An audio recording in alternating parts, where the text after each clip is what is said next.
Most filmmakers spend hours shooting and perfecting their shots, but they neglect one essential thing, which is leaving their films feeling a little bit like unfinished. What if I told you that the sound in your video will either make or break your film and is way more important than your actual camera work? Sounds crazy, I know, but let me show you an example.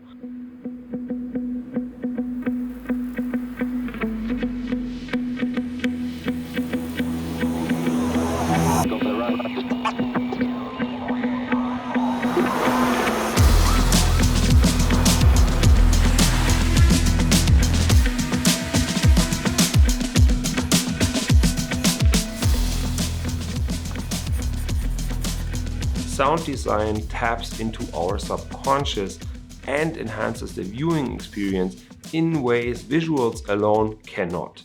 So if you don't do any sound design, then things in your videos are quite dull and kind of one-dimensional and basically degrade the quality of your production.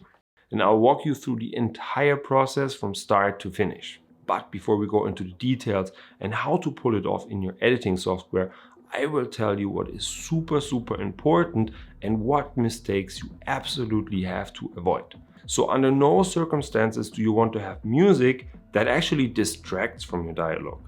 So one really easy way to mess it up is using songs with lyrics, and that's an absolute no-go. Now, a massive mistake that I see a lot of people make is pitching the music too loud. Whenever you speak, music needs to be like really low key relative to your voice. And I'll show you how to pitch it down in the editing part later on in this video. Now, with the mistakes out of the way, let's move on to the part you've all been waiting for. We're gonna put things together in the edit. Okay, so I got my computer right here and I got Premiere open with the scene lined up, and so far it doesn't contain any sound design. But no problem, we're gonna patch it together in no time.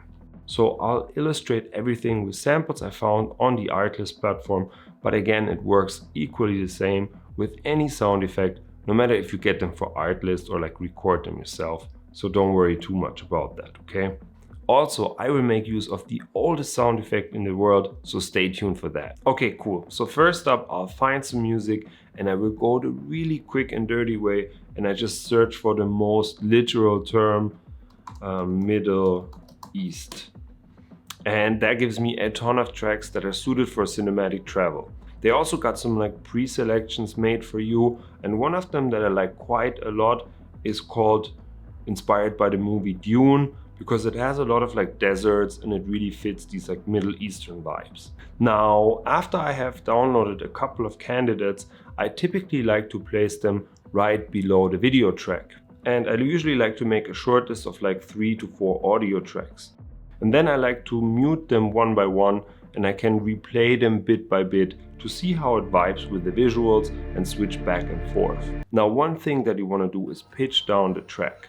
So I like to use a function that is called hard limiter, and I reduce it quite massively, and I usually pitch it down by at least 20 decibels or so. Now next, I like to add a voiceover, which will be the dominant part of the video, and you can either record one yourself or use an AI generated one with some awesome voices that are also available on the Artlist platform. Next, it is time for my favorite part, and that is adding sound effects.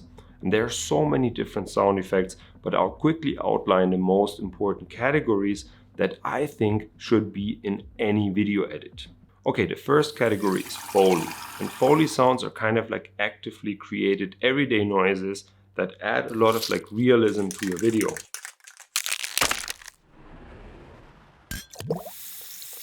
Without them, your scene will feel kind of flat and lifeless. So I recommend going through the visuals like one by one and then searching for the exact phrase that you want to show on screen.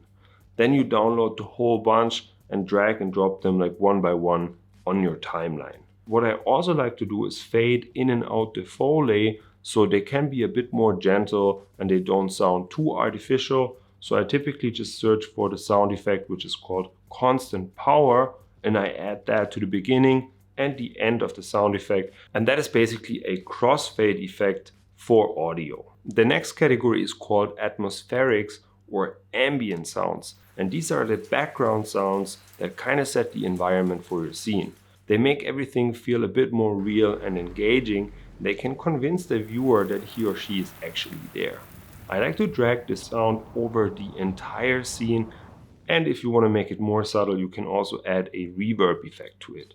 So I got a couple of bonus ones coming up that are my absolute favorites. Plus, I will tell you the oldest sound effect in the world. But before we wrap it up, if you're interested in a subscription to Artlist, it is really affordable. Plans start at only $9.99 US.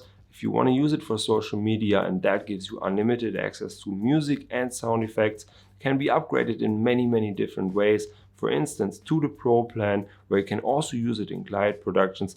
Plus, they also got individual voiceover plans and ones for stock videos and templates. But in my opinion, you get the best deal with the Artlist Max plans, and it's also the best value. And that includes all of the stuff that I just mentioned for only $39 US. And gives you the best savings. Plus, if you sign up with my affiliate link below, you get 2 months for free on top of all of that, which is super amazing. Now, the cool thing with Artlist is that they always add new stuff and have very cool projects. For example, this month they dropped a project which is called Sounds of Determination, which is an exclusive sound effect collection that they recorded from stories from Paralympic athletes, which is super badass. And as you can see, their stuff is legit and usually has a cool story like this. It takes them a lot of effort. Feel free to check them out. And let's carry on with the next bonus sound effects, and those ones are particularly dramatic. So the next category are hits and risers. They tend to build tension and anticipation in your video. They're usually leading up to a bigger moment or a cut. Now, you probably heard them in like Hollywood trailers or the cinema, but keep in mind that you gotta use them in moderation, as they obviously don't match every single type of video. But I personally often like to use them in intros to make things a little bit more cinematic. And lastly, let's speak about transition sounds. There are moments in every video that are very sensitive, and you want to smooth them out to keep the flow of the video. And that's usually when a transition or an important cut happens. And they're really perfect for emphasizing like quick stuff that happens in your video. So you can think of them kind of as an audio equivalent of like a visual blur effect or something like that. So they make everything feel a bit more fluid, if you know what I mean. And once again, you want to keep them extremely moderate. So if you're not sure, just leave them out, okay? And last but not least, there is one super important sound, and that's the oldest sound effect in the world, and that one is called silence. Has a lot of power as well, and I like to deliberately place it. Sometimes when a beat drops, Hollywood does it all of the time. You can often hear like a moment of silence in trailers and stuff. Wow. Now, quick recap. Mastering sound design is a really essential skill for anyone who shoots videos. It's about creating a more realistic experience, and it will make your videos more successful. Don't neglect it. And if you want to learn more useful stuff, check out this playlist right here. And with that said, I'll see you in one of the next videos.